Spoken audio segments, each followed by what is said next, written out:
Vamos ao nosso quadro Saúde Agora, oferecimento Unimed Piracicaba.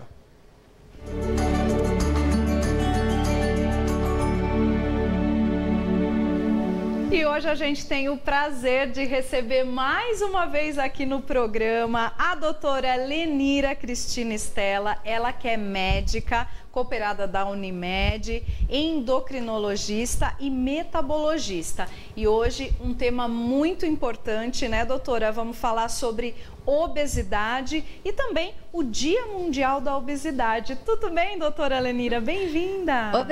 Obrigada pelo convite, pelo tema. É um prazer estar aqui para a gente conversar sobre obesidade. Boa noite, seja bem-vinda. Obrigado pela presença. Doutora, a gente pode começar falando sobre obesidade. Acho que vale a pena a gente destacar isso. A obesidade, ela é uma doença? Eu pergunto para a senhora. Sim. A obesidade é uma doença porque ela está relacionada a vários outros fatores de morbidade, né? A outras doenças que advêm da obesidade. Então, antigamente até se discutia se poderia haver um conceito de obesidade saudável. Hoje a gente sabe que não. Que a obesidade, ela mais cedo ou mais tarde vai gerar algum problema para aquela pessoa. E falando do diagnóstico, né? Quando eu sei que eu estou obeso, né?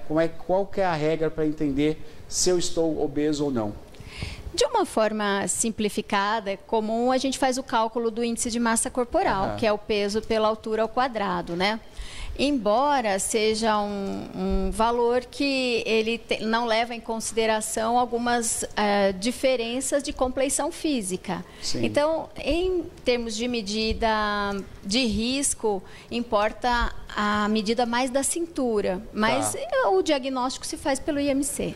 Entendi. E aí a obesidade, ela afeta, assim, até para quem nos assiste, né, começar a compreender isso, essa região da barriga.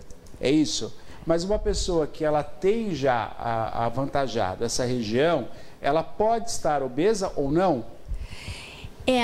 Quando a gente faz o cálculo do índice de massa corporal, que a gente divide simplesmente o peso pela altura, né, ao quadrado, você não leva em conta de onde vem esse peso. Então, às vezes, a pessoa tem um abdômen protuso, né, mas pouca massa muscular, ela às vezes não atinge um IMC na faixa de obesidade. Mas o abdômen, a medida do abdômen vai contar para a gente que tem um depósito de gordura ali e isso está relacionado a um aumento de risco cardiovascular.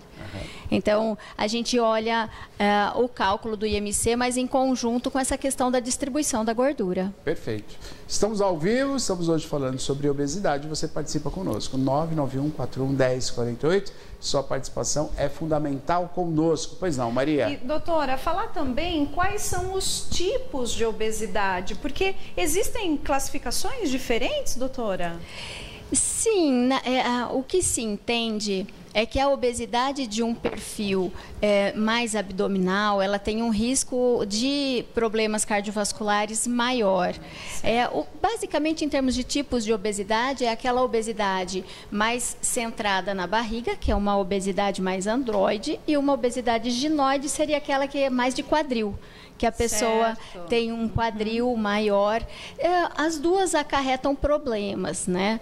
Mas, de um modo geral, aquela centralizada no abdômen, ela está mais heterogênica, mais relacionada a problemas cardiovasculares. E acomete mais a homem do que mulheres? Ou não, indiferente?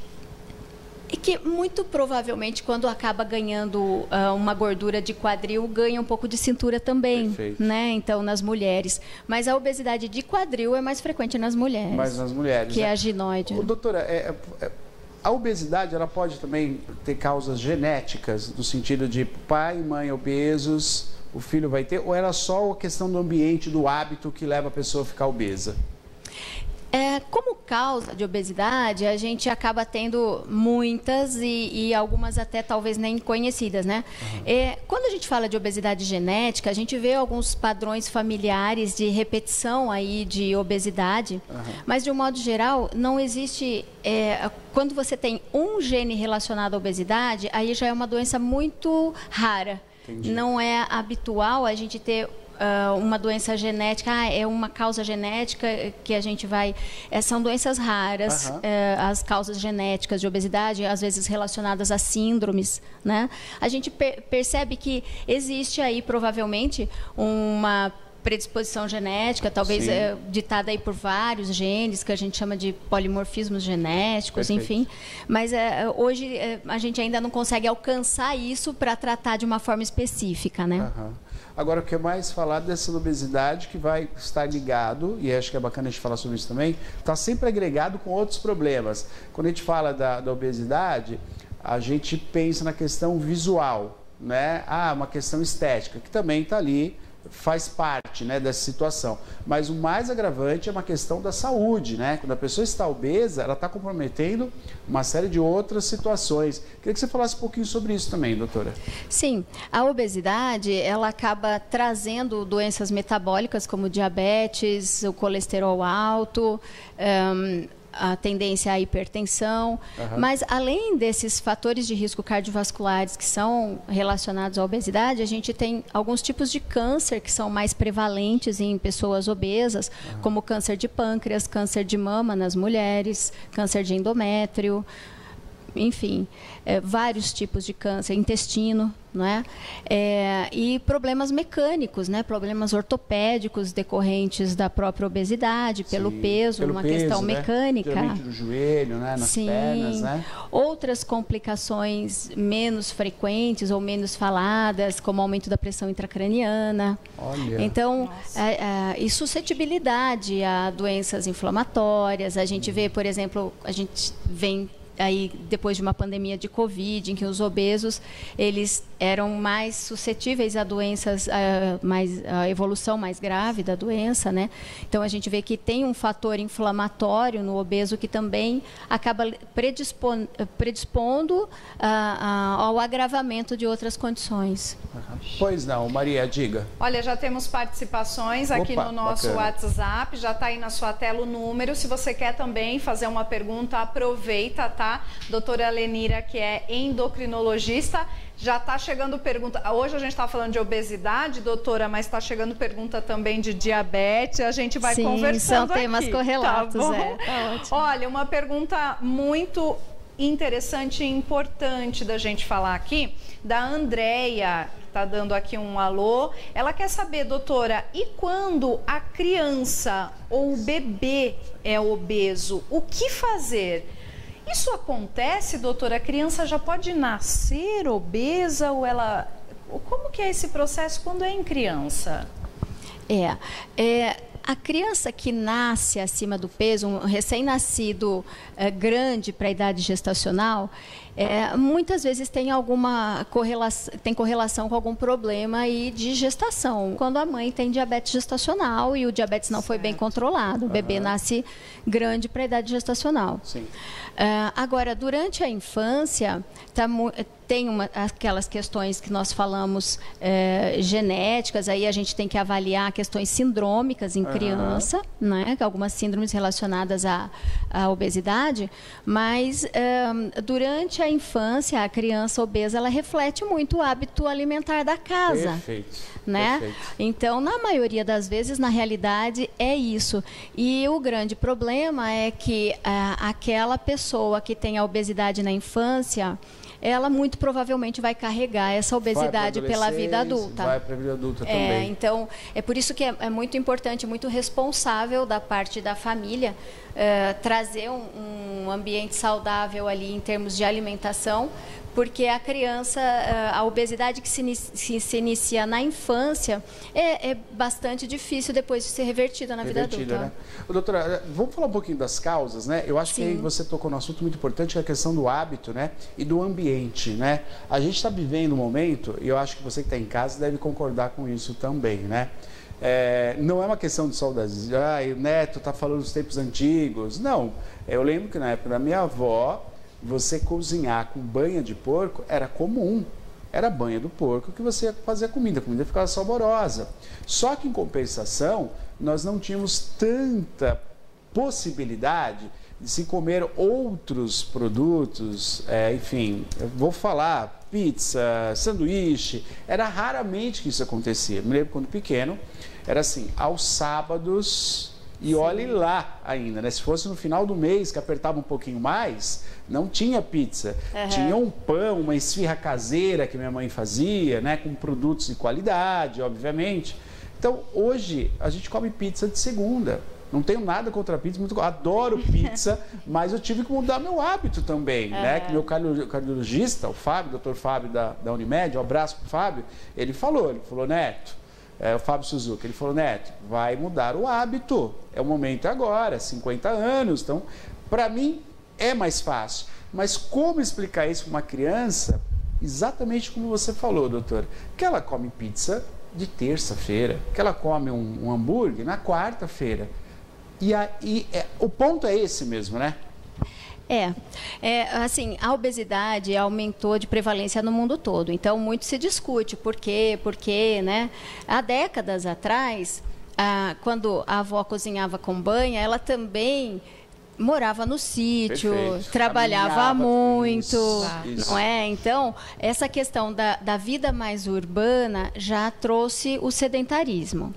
Depois também, a gente começou a ter acesso e disponibilidade de muitos produtos processados e ultraprocessados, que não eram hábito há décadas atrás. E os alimentos ultraprocessados, eles são correlatos à obesidade. Quais são bom a gente falar para quem está em casa, quais são os produtos ultraprocessados, para quem está em casa entender? O produto ultraprocessado é aquele que ele está pronto no supermercado para ser consumido. Você abre o pacotinho e ele já está pronto. E ele fica meses no pacotinho sem estragar. Né? Então, tem muita coisa ali dentro para ele estar prontinho há meses sem estragar. Né? Então, o alimento ultraprocessado é aquele que você já não tem mais vestígio da matéria-prima que foi usada para fabricar aquele produto. Né? Então, você tem a questão do processo que sofre a fabricação disso e mais a questão das embalagens, das substâncias aí relacionadas ao armazenamento, do plástico, que a gente sabe que existem substâncias obesógenas aí nessas questões ambientais, de embalagens e tudo mais. Então, tem a questão dos ultraprocessados. Outro hábito que é muito ruim, né, e que também se desenvolveu aí é o uso de bebidas adoçadas nas refeições. Perfeito, que então, não tinha antes, né? Não tinha isso antes. Não tinha. Então, hoje você se serve aí em algum lugar e a pessoa pergunta, e vai beber o quê? Né? Ela não espera nada. Eu posso falar uma coisa para você? Hoje a gente foi almoçar, né? Correndo, gravando, vamos comer. E o rapaz que nos atendeu, eu pedi um refrigerante. Antes dele falar, eu quero refrigerante, sem açúcar, né? Chama-se redução de danos, né? Quando ele falou para a Maria, eu falei, não quero nada. Ele ficou parado assim. Daí ele falou, quer que eu traga 2 copos? Dela olhou para ele, não, eu não vou beber nada. Ele achou um absurdo. Ele achou absurdo, assim, porque a primeira coisa que veio na cabeça dele é, vou trazer 2 copos, porque talvez beba com o refrigerante dele. Ela falou, não vou beber nada. Porque está condicionado a isso. Hoje você senta, pega o seu prato e você pede já alguma coisa para beber. Mas o problema é dentro de casa, esse hábito se repete, né? Então, faz a refeição em casa e aí tem ali a bebida que acompanha a refeição. E ela não é necessária. Outra questão que eu vejo também dentro das causas, porque é multifatorial, né? Então, são várias questões. Muita gente hoje já não sabe mais cozinhar. É verdade. Então, pede, seja por uma questão que também da correria do dia a dia, os horários apertados, pede uma pizza de segunda-feira. É verdade. Não é? É verdade. Ou porque não sabe cozinhar, ou porque não tem tempo, ou não tá, né, se dedica a outras atividades, mas enfim, acaba sacrificando a alimentação. Então, e hoje a gente tem essa disponibilidade das entregas rápidas do que você quiser comer. Mas no celular, antigamente você tinha que pelo menos sair de casa para ir buscar. Hoje no celular você pega o que você quiser a qualquer hora. E você tem aí uma disponibilidade enorme de muitas coisas, de tudo que você possa pedir a qualquer dia da semana. Então, deixou de ser um evento especial, uma sexta-feira à noite, vamos pedir uma pizza. Não, hoje qualquer dia da semana você pode pedir. Doutora, eu tenho uma aluna e eu fiquei assim, eu não acredito, que hora que era, Maria? Acho que era umas 2h30, não, 3h30 da tarde, entre refeições. Ela pediu uma porção de bacon com carne grelhada. E em meia hora tava. Eu falei, onde você arrumou isso? Eu só pedir. Tem a disponibilidade é muito ampla. 24 horas. 24 horas. Então isso colabora, né? Porque é uma facilidade de acesso. E faz com que as pessoas peçam e se habituem a esse, é um conforto. E tem também um papel de, a comida tem um papel de aconchego, de indulgência, né? Hoje eu estou cansada, não vou cozinhar. Eu mereço. Eu mereço, então... então trabalho pra caramba, mereço comer hoje uma pizza, né? Então, essas questões. E tem também, são várias coisas, né? Mas tem também, por exemplo, o desconhecimento das pessoas sobre o valor calórico dos alimentos, né? Sim. Então, às vezes você diz assim, nossa, mas você sabe quantas calorias isso tem? Não, não sei. E as pessoas ficam surpresas quando você fala, não, isso tem tantas calorias. Nossa, é muito, é muito. Então, para isso existem essas informações nos rótulos, mas as pessoas não têm o costume de ver, ninguém né? lê rótulo, e aí tem aquelas advertências. O pessoal vai ler bula, mas rótulo ninguém lê, né? É verdade. É verdade. Aí tem a obrigatoriedade agora de colocar alto em açúcar adicionado, alto em gorduras e tal, que é uma tentativa de advertir a respeito daqueles produtos, né? Mas eu não sei dizer o quanto impacto isso tem na redução do consumo. Doutora, você falou os ultraprocessados que duram meses numa prateleira. Tem uma polêmica, eu não vou falar o nome desse biscoito, dessa bolacha, né? Porque é capaz de gerar até processo. Mas tem uma grande marca que produzia uma bolacha com chocolate. Determinado chocolate que é por cima, assim. E tem muita gente falando na internet que ao ler agora a embalagem, tem tudo, menos o chocolate. E ela bolacha que tem chocolate em cima. Aí você vai ler, tem de tudo, menos o chocolate. Então cai um pouco naquilo que você está falando. São alimentos ultraprocessados. Você está comendo uma coisa que te dá o sabor, está te dando uma satisfação, mas você não está comendo aquilo que você foi buscar. É uma outra coisa. Quer dizer, isso não é muito perigoso para todos nós, assim, falando por baixo, né? Isso passa pela questão de que a gente às vezes esquece que a alimentação, ela tem por finalidade inicial nutrir o nosso corpo, né? Perde totalmente isso. Então, uma alimentação muito rica em ultraprocessados, você não está atingindo os nutrientes necessários. Então, é o conceito que se tem do obeso desnutrido. Obeso desnutrido. Né? Então, porque tem uma alimentação muito pobre e aí aquilo que precisaria ser né, o aporte de nutrientes que deveria vir pela alimentação não vem. Né, e a gente recebeu recentemente, né, Neto, aqui no quadro da Unimed, um especialista que falou da epidemia da desnutrição que o mundo vive, né? E é justamente isso, né? Quando falou, nossa, um obeso desnutrido, né? Parece ser contraditório, mas é justamente falta de nutrientes, né? Mas isso é pela desinformação das pessoas do que, na verdade, elas precisam comer. Né? Então, acho que passa por uma questão de formação e eu acho que até é um assunto que deveria ser incluído assim, no currículo escolar, sabe? De tão importante que é, porque você tem que saber do que deve ser composta a sua alimentação para que você tenha pelo menos o acesso ao mínimo aí de nutrientes. Mínimo, né? Doutora, você sabe que a concorrência é difícil, né? Eu conto uma história aqui, que acho que eu já comentei, com o pessoal, se não me engano. A minha irmã trabalhava na Boys, ela era do departamento pessoal da Boys, trabalhou durante anos, né? E ela ganhava um vale-refeição e foi justamente na mudança. Durante o período, as firmas, empresas, escritórios não pagavam almoço, ela não ia se virar. Então, minha irmã levava a famosa marmita. E ela saía cedinho, levava a marmitinha dela, produzida com a janta, né? A mãe fazia janta, já tirava a marmita da minha irmã, ia para a geladeira, no dia seguinte ela esquentava na água morna e tal. Depois a empresa passou a dar o ticket, passou a pagar a alimentação e dar o ticket de refeição, que era um valor bacana. E eu me lembro que nessa época, eu lembro isso claramente, eu era pequeno, assim, tinha 12, 13 anos. A minha irmã usava parte desse ticket, porque era um valor alto, que a Boys fornecia, né? E sobrava. Essa sobra, as pessoas comiam muito. Eu lembro que começou, ela trazia chocolate, trazia... Quer dizer, você vê como é que são as coisas. Enquanto era marmita, que era produzida pela minha mãe, ela tinha uma qualidade na alimentação. Quando ela passou a usar o ticket, ela teve a possibilidade de explorar outros alimentos, né? E caiu nisso que você está falando. Então ela comia chocolate a mais, chupava o sorvete a mais, né? Se alimentava e ia trocando. Às vezes ela não ia num restaurante, ia numa lanchonete, que tinha essa possibilidade. E aí começou a trocar a questão do paladar. Sim. Porque a gente muda o nosso paladar, porque o paladar também é algo que a gente acostuma, né, doutora? Claro.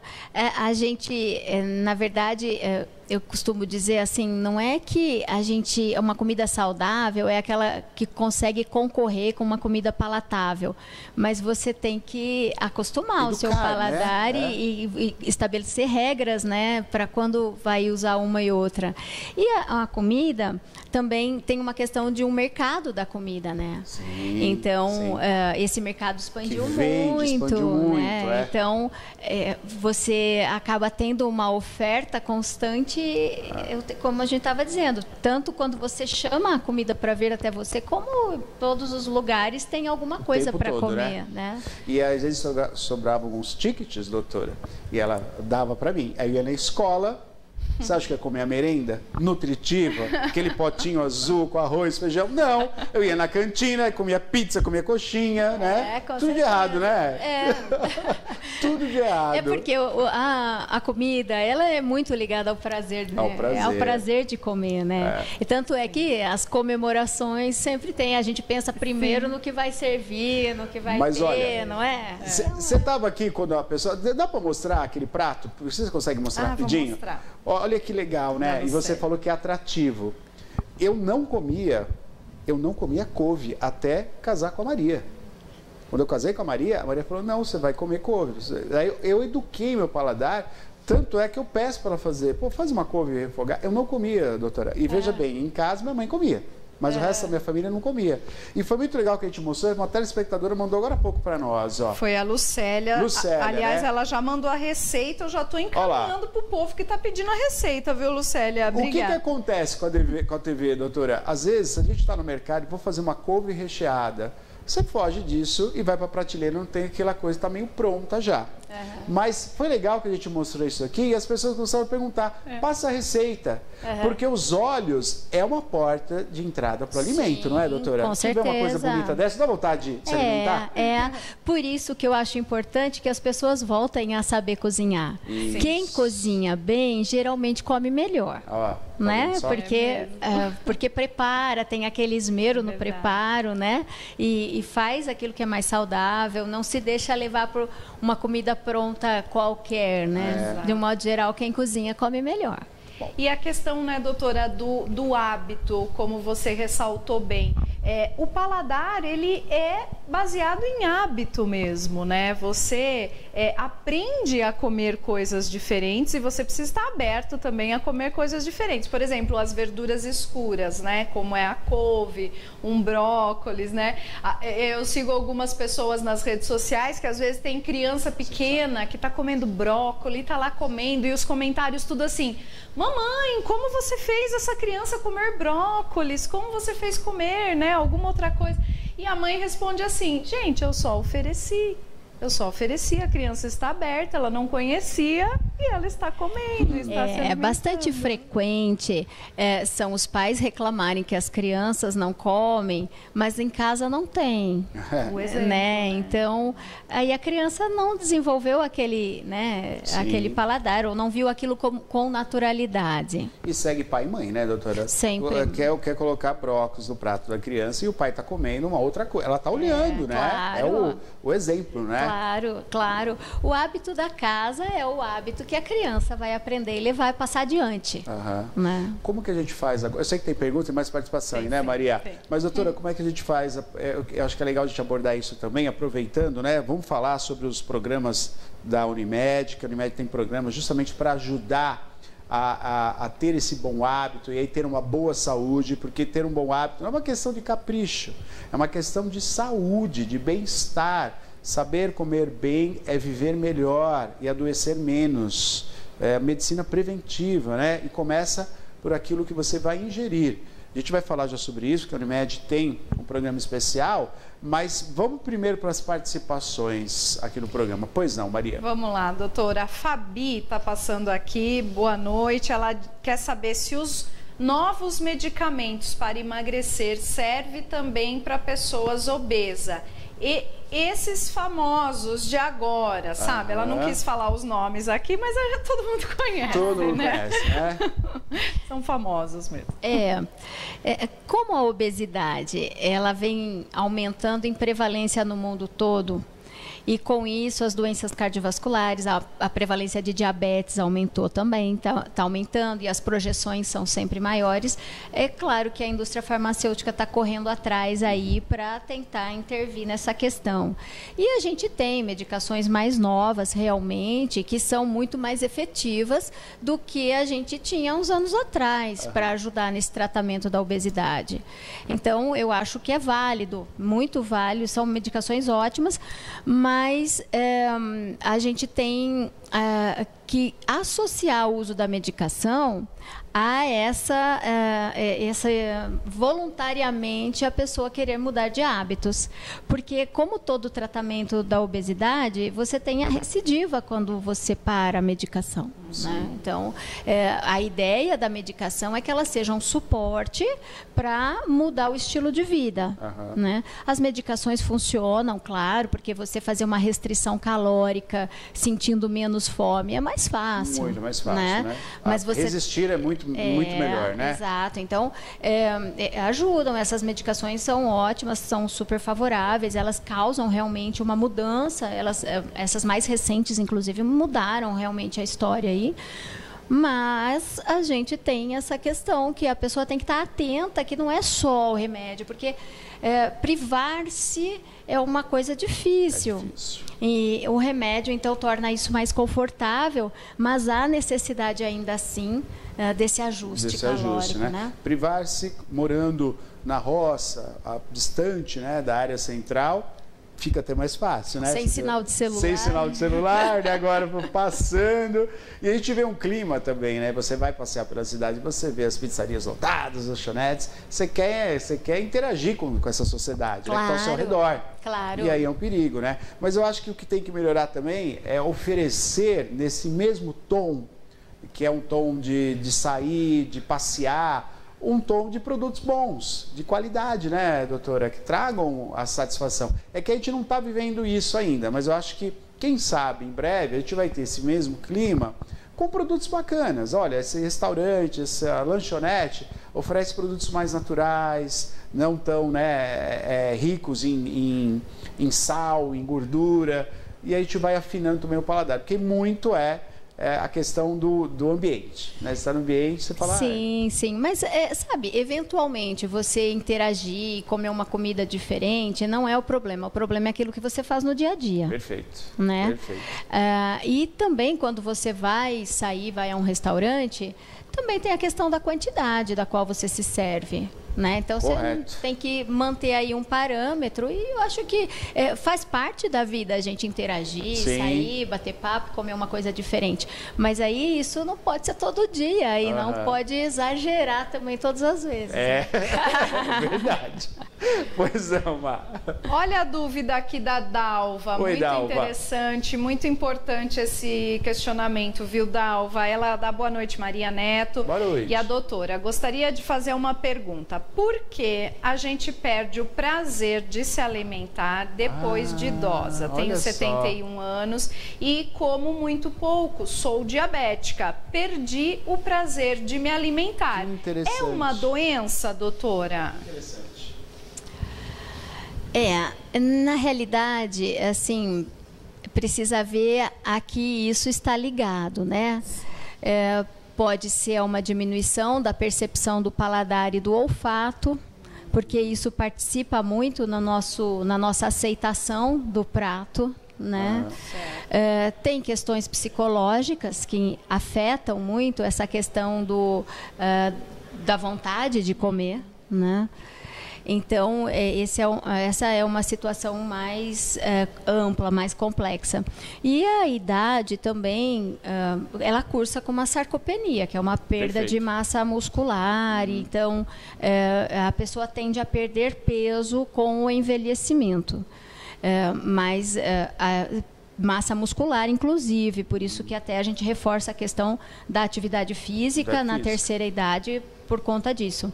Mas essa questão de não querer alimentar-se ou não é uma coisa mais complexa, que pode ter aí muitas facetas. Agora, tem que abrir uma investigação, né, para melhorar isso, né? Porque pelo que a gente percebe, há uma vontade de querer se alimentar, não é? Pelo que ela escreveu, então tem que procurar saber o que é, né? E aí, artifícios para melhorar isso, né, doutora? Claro, ver o que está motivando, né? Essa perda da vontade, essa perda da fome, vamos por assim. Que é muito importante. Estamos ao vivo com o programa Piracicaba agora. Tem mais pergunta, Maria? Tem sim. Vamos Marcelo também está aqui. Oi, Marcelo. Ele quer saber, para tratar obesidade, é só com operação ou dá para tratar com dieta?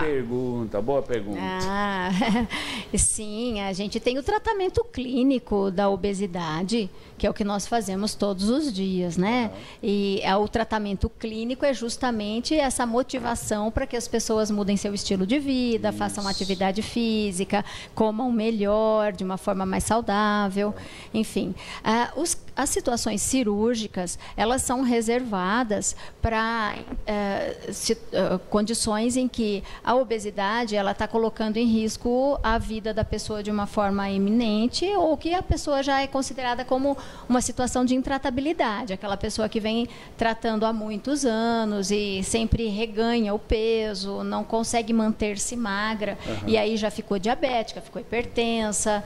Então, o tratamento cirúrgico nessa situação, ele vem ajudar porque você consegue controlar com mais propriedade as comorbidades, inclusive, né? Por que os países do Mediterrâneo a gente tem uma diminuição da obesidade, né? Pensando no mundo, né? A gente tem países pessoas que moram, né, naquela região do Mediterrâneo, é muito menor a obesidade, né? Inclusive eu vi até um documentário sobre isso, achei muito bacana, falando sobre isso, né? E o documentário mostra a atividade física, mas mostra diretamente o alimentar, que eles voltam às raízes, eles não perdem as raízes. Porque eles fazem a dieta do Mediterrâneo, exatamente, que até ganhou o nome de dieta do Mediterrâneo, né? Uma dieta que tem mais peixes, mais azeite, então é uma dieta muito mais saudável, é o modelo de dieta ideal, né? Eles são mais longevos, inclusive. Sim.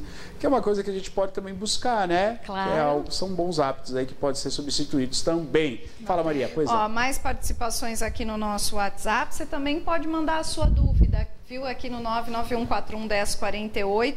Aqui está o Antônio, Oi, Antônio, que quer saber o seguinte. Boa noite, Maria Neto e equipe da TV. Olá. Doutora, qual o suco detox é melhor para quem está fazendo regime? Olha lá, detox. Tem que detonar as gorduras, tirar de perto, né, doutora? Olha, isso não é uma coisa bem estabelecida, né? Na verdade, a gente não prescreve suco detox. É que, na realidade, as pessoas usam como suco detox um suco aí de folhas, né? E trocam, ficam alguns dias em quase que jejum tomando só o suco.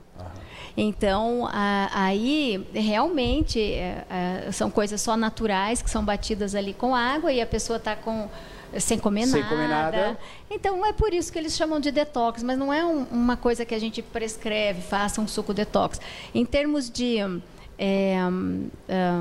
manter-se magro, ninguém mantém-se magro fazendo uma semana de detox, né? Se não mudar o hábito e depois na semana seguinte volta tudo igual. Então, o suco detox ele pode ser feito, mas não é uma coisa que participa do nosso tratamento na rotina. Perfeito.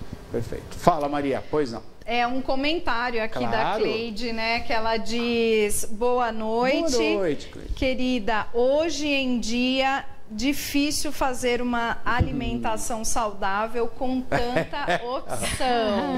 Ó, quero falar que a Cleide é uma cozinheira de mão cheia, viu, doutora? Já trouxe um bolo de cenoura feito delicioso. Em casa aqui, delicioso, com aquela cobertura de chocolate durinha, sabe? Que é mais difícil de fazer. Bolo de cenoura é mais saudável do que se comprar um bolo industrializado, né, doutora? Feito em casa, com todo carinho. Não tenha dúvida. E faz parte daquele carinho de casa. Exato. Mas quando você faz um bolo, você tem que comer um pedacinho só por dia. Coisa que não acontece, né, doutora? Então, esse bolo não pode ser feito todo dia. Sim. Você sabe que a minha sobrinha, ela pegou o caderno da minha mãe já faleceu, né? E aí ela falou, eu como herança eu quero o caderno de receitas da minha mãe. E ela falou que ela vai fazer um livro, enfim, né? Daí eu perguntei para ela assim, mas você está fazendo? Ela, não, não estou fazendo nada. Mas está aqui a receita, tem que fazer. Que o legal, né? Obviamente tem todo um afeto, né? Pelo caderninho da avó dela, claro. Mas você tem que colocar em prática aquilo que você falou. A gente tem que criar o hábito e o prazer de cozinhar. Né? Com isso a gente volta a ter essa dinâmica que os nossos antepassados tinham antes, né? E como a gente aprendia a cozinhar? Com a mãe, em casa. Em casa. Né? E aí, se a família não cozinha, a criança não aprende. Não vai aprender, não vai aprender. É isso que ela está complementando aqui na mensagem dela. Exatamente, doutora. Na minha infância, era diferente, era tudo fresquinho em casa. Legumes, verduras colhidos na horta.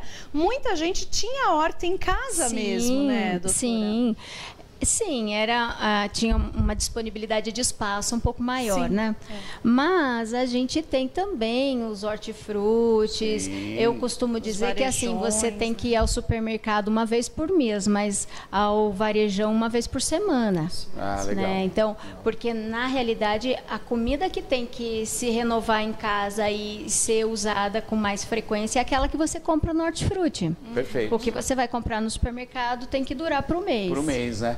Perfeito. Muito bom. Doutora, vamos falar dos programas da Unimed, porque como a gente está falando sobre o tratamento da obesidade, que é uma doença, e o mundo está ficando obeso, esses tempos atrás eu vi algumas matérias, nossa da TV, né?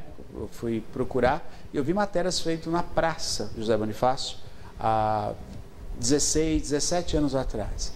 Você não via pessoas obesas. Matérias filmando a praça, as pessoas passando, você não via obesos. Sim. Nós estamos falando de 10 anos para cá, mudou totalmente. E é isso, a imagem não mente. Você está ali, você está olhando, você está falando, não a gente obeso. tem lojas de roupas especializadas em obesos, né? Uma coisa que não existia antes. Quer dizer, existe um público grande, né? Então, realmente, com o aumento da prevalência da obesidade e as doenças decorrentes da obesidade, então você tem que ter um suporte de cuidado para essas pessoas, para que elas consigam aí tenham uma ajuda para retomar um comportamento saudável em relação ao peso. A Unimed oferece, sim, o suporte de nutricionistas que fazem essa orientação aí alimentar, cardápios, cálculo de restrição calórica, né? E isso ajuda, porque as pessoas começam a entender esse mecanismo aí do comer melhor. E junto com isso, os educadores físicos, né? Porque tem que começar a se movimentar. A perda de peso sem atividade física acaba perdendo massa magra junto, Sim. que também não é o ideal. É legal, né? Então a gente tem uma equipe, tem as enfermeiras, existe uma equipe na Unimed atenta a essa questão e eles fazem o suporte, tanto para o tratamento clínico da obesidade, quanto para as pessoas que têm a indicação do tratamento cirúrgico. Perfeito. Não é? E com isso evitar doenças, né, doutora? Claro, com certeza. E eu quero deixar aqui o convite, que no dia 31 desse mês, a partir das 14 horas, vai ter um workshop no auditório do hospital, que é aberto ao público, então todos estão convidados, e justamente é uma abordagem multidisciplinar sobre obesidade, então estão todos convidados. Muito bom, tá aí, ó, a obesidade pelo olhar da equipe multidisciplinar. Gente, para você participar, pode colocar agora a câmera do celular, ok? Não tem custo, né, doutora? Não tem custo. Então você pode participar, muito legal, você vai ter uma equipe multidisciplinar da Unimed conversando sobre isso. Eu acho que esse é o caminho, uma reeducação aí alimentar para ter mais saúde. Então, uma bela oportunidade, acontece dia 31/3, das 14 às 17 horas. Pega o seu celular, pode apontar a câmera aí para o QR Code que está na sua tela. Iremos deixar também tanto a fotinho nossa aqui, né, com a doutora, como esse cartaz lá no Instagram, tá bom? Para você ter acesso também e fazer a inscrição para poder participar. Muito bom. Bom, doutora. Vamos lá, né? Vamos folhear melhor o cardápio. Sim. Visitar mais o hortifruti, né? Olhar os rótulos. Isso, olhar os rótulos, né? Deixa um pouco a bula de lado, vai ler rótulo, que é melhor. Se vai ler bula, a coisa já foi para o outro lado, né, doutora? Então, quem lê rótulo, deixa a bula... Desaparece a bula, né? Exatamente, então exatamente, um comportamento responsável em relação à nossa alimentação. É verdade. Doutora, obrigado, viu, pela sua participação aqui. Eu sempre que agradeço, é um prazer, viu? Eu que agradeço. Obrigada, tudo de bom para vocês. Obrigado. Obrigada. Você acompanhou o nosso quadro Saúde Agora, oferecimento Unimed Piracicaba.